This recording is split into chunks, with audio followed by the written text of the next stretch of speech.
Hi everyone, in front of me I've got REALME GT7 and let me share with you how to set the camera timer on this device.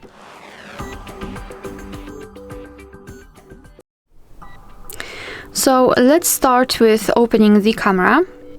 And right now we are in the standard photo mode, so we can take a look at this option bar, and on the first position from the right we've got the three buttons, three bars icon. So let's tap on it, and the second bar is connected with the timer. We've got three different options, so off, 3 and 10 seconds delay. So let me choose 10 seconds delay. As you can see, it will be immediately notified inside the shutter button, so we can always check whether we've got the timer set or not.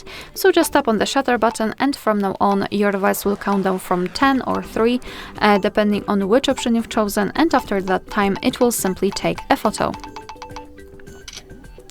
Alright, so now we can turn off the timer the same way. Just tap on the three bars icon in the right upper corner and tap on off, and from now on your device will take photos right after touching the shutter button.